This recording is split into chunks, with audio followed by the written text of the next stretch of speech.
if we take apathy, the fact that people won't react to anything, or yeah, well, you know that from simple cases of mood disturbances, yeah, depression. There is a sort of tonus that has both biological properties and conscious properties, right? The conscious properties can be accounted for very simply. You have, I'm going to give you a little drawing. You have moods in an okay zone, but they can go depressed, go down into a sort of mood of apathy and of a fall in the force of volition, or it could go maniac. So you have, of course, bipolar disturbances that would circulate like this in a sort of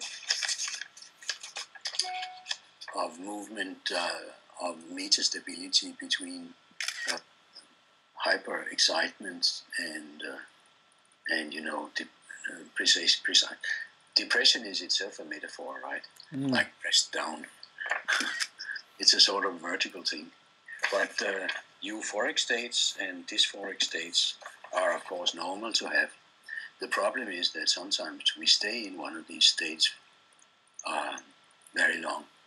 You know, the biological side of this is that that moods are regulated by our bodily rhythms of sleep and the day and night regulations of both temperature, all body functions, heart rate, and tonus, which is both a muscular thing and a mental thing. Like you feel all right today, you want to do things, or I don't know, I mean, I'll wait till tomorrow. Like, that's of course directly related to both the biology and the philosophy of volition. Right? Something like you can do some pep talk to people, cheer them up, and raise their tonus. And you can use cocaine instead. It raises the tonus. So it's like tonus is like a perfusion. Something you. And it is interesting that language can work in pep talk as well as coke, right? So that proves my dualistic point, right? Language is, of course, a mental phenomenon. But when I think about apathy, I don't think as a personal state. I think that some people put us in a state of apathy. I have the feeling sometimes, for example, politicians, they can send a gas over the city, like planes. They fertilize or they pesticide, or they can. The apathy is like a cloud that for example, politicians or reclam people can put over cities, so everybody feel sleepy or. It's not something that is maybe intern. It's like a gas. Well, there is one thing that is counterproductive in pep talk, right? And that's insincerity. I mean, if I listen to a political pep talker for a very long time, I will, of course, after a while, begin to suspect that some of the postulates that are presented should be questioned and should be presented in a less triumphalistic way, for example. Yeah, but maybe you fall asleep. And then it would work like a sleep inducer instead. Yeah. A tranquilizer. Yeah. It's also a biological phenomenon, that many exciting drugs can work in the opposite way. So for some people, coffee, for example, is a sleep drug. It makes you sleep. For others, it works like pep talk. It affects the heart rate and stuff. That's because biology is is a very dynamic phenomenon. Mm. I mean, you have a drug or even an experience in life affects everything that affects us strongly, affects us indirectly by inhibiting an inhibitor, so that a reinforcement is just an inhibition, namely of something that's there already and that inhibits. Mm-hmm. So, for example, hallucination is a natural thing to do, but we inhibit it normally. But if you inhibit the inhibitor Mm-hmm. by eating some LSD, for example, then it jumps into the foreground. But if you inhibit the inhibitor of the inhibitor instead of doing an inhibition of the inhibition, of course, you will produce the counter effect. It's all about, it's called agonists and antagonists. And it works the same way in the conscious field, because the conscious field is directly linked to the biological. Mm. Right? So you can want to cheer up people, and you make them even sadder. Mm. But you can make a whole population not react on something. For example, if you want to organize a war, you make some tricks, so when the war comes, people don't react anymore.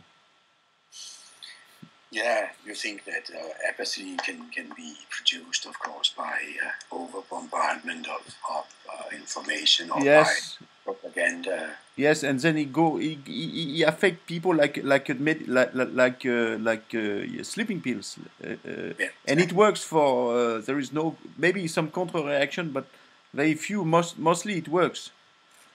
Yeah, it has been suggested in semiotics by a colleague of mine, Paolo Fabri, that there is a sort of immune system in consciousness. Yeah. Right.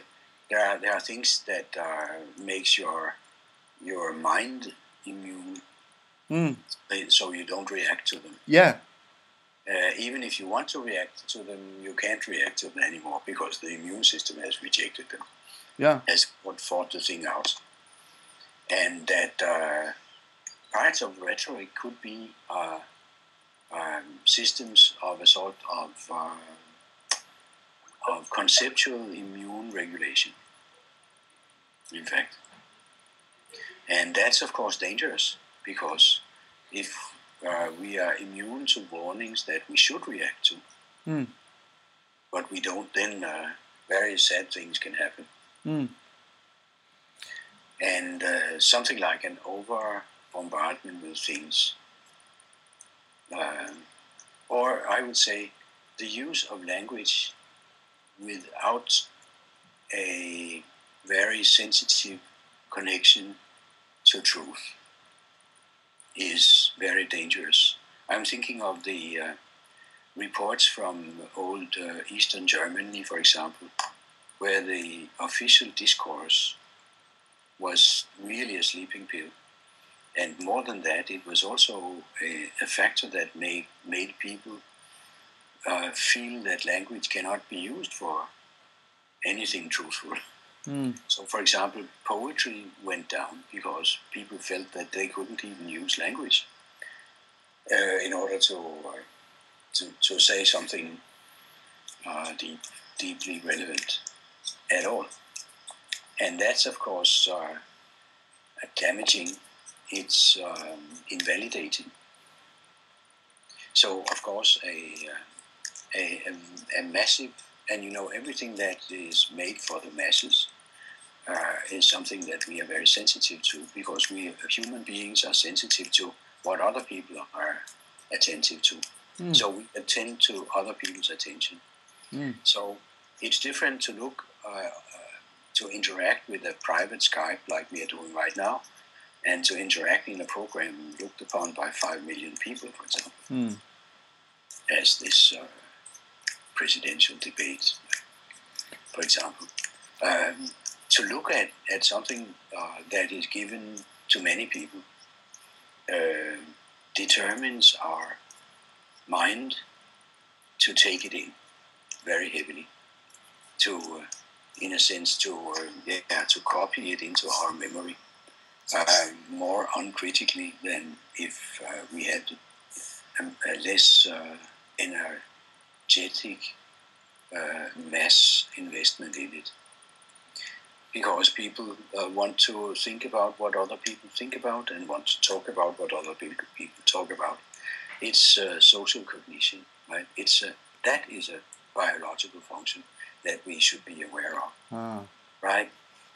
The simple fact of looking at something that is looked upon by other people conveys intensity to the phenomenon. And that intensity can be invalidating for the person. Wow, because I follow. It can do damage to the language function, as we see in very long dictatorships where people become totally apathic.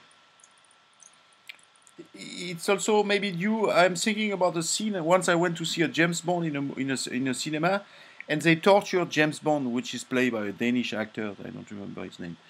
And it's torture. It looked like Abu Ghraib. It's the same. There is a chair. It's the same. He's naked and stuff, and he's getting tortured, and everybody laugh. It's funny. Mm-hmm. So the association of something which should let's say affect us to stop it, together with something where we laugh together, make that if people see this scene in real, they I don't think they will react, or I'm not sure. That's very interesting, because I think it's true that if you see people react in such a way by laughing, for example, a sort of social, communitary, irresponsible way,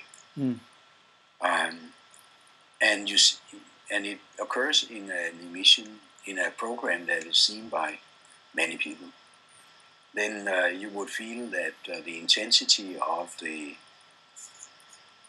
mass quotient of it, of the quantity of mass energy that the program has, is likely to impact your mind very heavily, of course.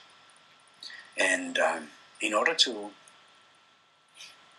regain control about that, of course, you would have to exercise something like a meta-awareness. Like, you have to be aware of what you are aware of. I mean, that's part of the exercise of the awareness muscle we are talking about. So where people where do they find it? Well, I have a new theory about that. We know that it is possible, but there are people who cannot do it. It takes exercise, and it takes a sort of culture. Where do you find support for the meta-awareness that is needed in order to say, hey, this is wrong? Or to say, hey, stop it, I don't want to see this. Or I don't want to laugh with these guys because it's a sort of fascist laugh. I don't like that. I don't find this funny at all, right? In order to find the strength to do that, it takes meta-awareness, awareness of the awareness. And I think that the difference between, here's the new theory, the difference between first degree and second degree awareness is that first degree awareness is rather fast. So you have a presentation in the media, for example, where scenes are changing fast, and you have sequence cuttings that are just going bang, bang, 3 seconds, bang, 3 seconds, cut. It's a very fast working thing. So you have to hang on there. Mm-hmm. Whereas meta-awareness is a slow phenomenon. So you have a slow meta-language over a fast first-degree awareness. The first-degree awareness is a sort of flow, right? The meta-awareness phenomenon is something that is not dependent on the sequencing of the input. In a sense, you have to find your own rhythm for the slow awareness that's going to happen on the second degree.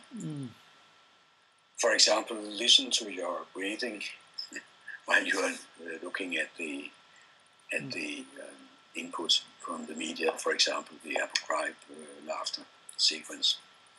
Like, take a breath, look around yourself, go back to it, find a rhythm, which is the essential thing is it has to be slower than the rhythm of first degree awareness. Now, that exists already in the artistic way of working and in the artistic way of relating to art, for example. I mean, to look at a painting, for example, is a slow process. It's not just bang, bang, bang, new painting, bang, bang. Like in some programs in the media, you take your time because perception can be speeded down, right? The same thing in music. In music in particular, you have to take your time because the music set determines the rhythm. You can, for example, listen to a fugue by Bach and then decide to listen to it in a higher tempo because it has the tempo it has, right? And if you can't do that, well, you better stop it because it has a rhythm that asks you to go into a sort of synergetic feedback circle with it.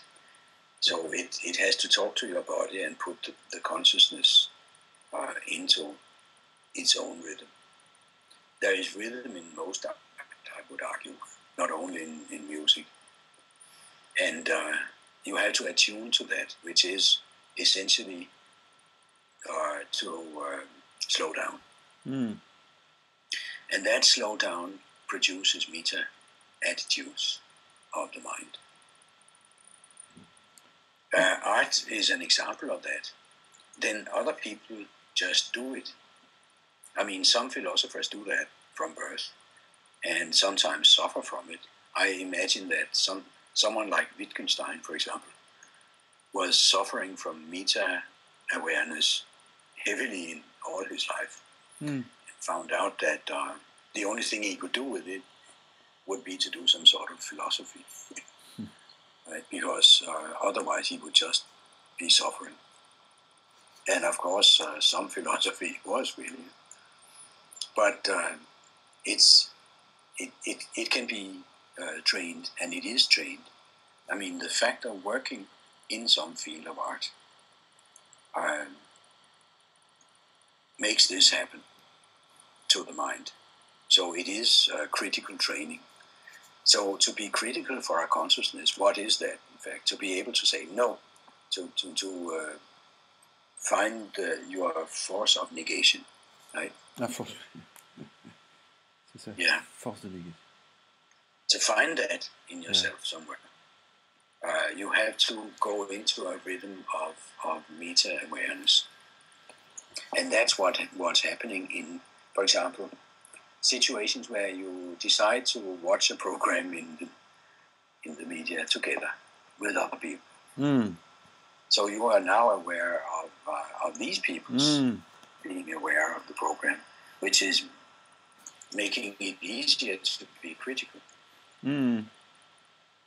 with these people who are also being more critical because they can feel how critical you are. You have a group rhythm going on, a sort of music in the group, right? While watching this thing that has a rhythm that you want to get out of. But it's a question to be well prepared to the gesture. For example, sometimes it's like in tennis, you can smash the ball. So your awareness can be, you're prepared to this movement. So for example, to be critical, it's also maybe not to be slow. You are fast because you have been prepared to smash the ball. You know that if the ball comes, you smash. So maybe it's because you have been prepared. When the moment comes, you can also be critical, slow and fast. Right. Let's say, for example, this James Bond film, I left the room.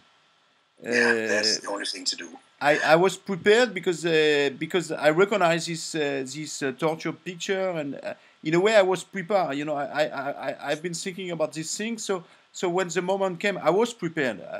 So all these, they were like your books, they were ready. So it's a question maybe to be trained and prepared. So when it's come, you can move fast. Yeah, absolutely. And I mean, to do to find a slower tempo than the first degree awareness doesn't mean that you become a vegetable. Of course, it just means that you have a rhythm which is compatible with conscious decision making. Yes. Right? Which is slow. So therefore, many people prefer to have other people make their decisions for them. Yeah. Because then they can just relax on the first level and let other people do the second level work for them. But of course, the training consists in doing both levels.